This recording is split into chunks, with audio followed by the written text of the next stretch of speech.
আজকে আমাদের নারকেল গাছের সব নারকেল বিক্রি করে দিয়েছি। বাড়িতে এত নারকেল যে বেশি দিন রাখলে সেটা আবার নষ্ট হয়ে যাবে। যখন বাইরে থেকে নারকেল কিনতে যাই তখন অনেক দামে কিনতে হয়, তবে আজকে বিক্রির সময় করেছি তার অর্ধেক দামে। সবসময় এটাই হয় দেখেছি যে জিনিসের আসল মালিকেরাই দাম কম পায়, তবে এত এত নারকেল বিক্রি করে দিতেও খারাপ লাগছিল। তার সাথে আজকে নারকেল গাছও সব পরিষ্কার করা হয়েছে, এজন্য বাড়িতে অনেক খড়িও হয়েছে। হ্যালো এভরিওয়ান, কি অবস্থা সবার? সবাই কেমন আছেন? সকাল সকাল দেখি অনেকগুলো নারকেল কেনার ব্যাপারে চলে এসেছে বাড়িতে। আমি ছোটকাল থেকেই দেখে এসেছি যে আমাদের বাড়িতে ভাবে নারকেল বিক্রি করা হয়।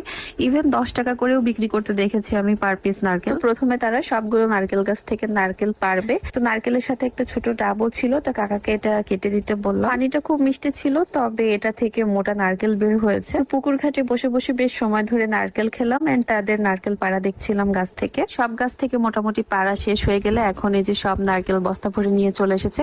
এখন দেখা যাক যে কতগুলো হয়েছে। আমি যখন ঢাকাতে ছিলাম তখন এক একটা নারকেল আমি 150 টাকা করেও কিনে খেয়েছি। দেখা যাচ্ছে সব সময় তো আর বাড়ি থেকে নিয়ে যেতে পারতাম না, তো সেই সময়টাতে কিনা লেগেছে। আচ্ছা, নারকেল পাড়তে পারতে খুব লোভনীয় একটা পার্সেল এসেছে আমার হাতে, তো সেটা একটু শেয়ার করি আপনাদের সাথে। আমি কিন্তু বেশ কয়েকটা দিন জ্বর ঠান্ডাতে ভুগলাম। এখন আমার খাওয়ার রুচি তেমন নেই, মানে মুখে খেতে তেমন একটা কিছুই ভালো লাগে না। তো ভাবলাম যদি টক ঝাল মিষ্টি আচার খাওয়া যায় তাহলে হয়তো ভালো লাগবে। Organic village food Facebook page থেকে এই 6 প্রকারের আচার আমি অর্ডার করেছি। এর আগেও আমি আপুদের পেজ থেকে আচার নিয়ে খেয়েছি, আমার ভীষণই ভালো লেগেছিল। যারা যারা আমার মতো আচার লাভার আছেন তারা আপুর কাছ থেকে একবার হলেও আচার খেয়ে দেখবেন। একেবারে অর্গানিক ওয়েতে বাসায় বানানো আচার। তো আমি তো মোটেও লোভ সামলাতে না পেরে এখনই খাওয়া শুরু করে দিয়েছি। এখানে তেঁতুল বড়ই মিক্সড, তারপর আমের আচার ছিল, গরুর মাংসের আচার ছিল, তারপর সকালে ভর্তা ভাজি খাওয়ার জন্য আম তেলও নিয়েছি। তো আমি এক একটা করে সবগুলো আচারই টেস্ট করে দেখেছি, ভীষণই মজার খেতে। আপনারাও চাইলে বাসায় বসে মজার মজার আচার খেতে পারবেন। অর্গানিক ভিলেজ ফুড ফেসবুক পেজটা আমার ডেসক্রিপশন বক্সে মেনশন করে দিয়েছি, তাদের পেজ থেকে অর্ডার করে নিতে পারবেন। তো যাই হোক, এখানে বসে বসে সব নারকেলগুলো চেক করছিলাম যে কোনটাতে পানি আছে আর কোনটাতে নেই। দেখা যাচ্ছে বেশি দিনের নারকেল হলে তখন ভেতর থেকে পানিটা শুকিয়ে গিয়ে নারকেলটা নষ্ট হয়ে যায়। তো আমাদের গাছের নারকেলের সাইজ মোটামুটি ভালোই, মাশাআল্লাহ। আমি জানি এই সাইজের নারকেলগুলাই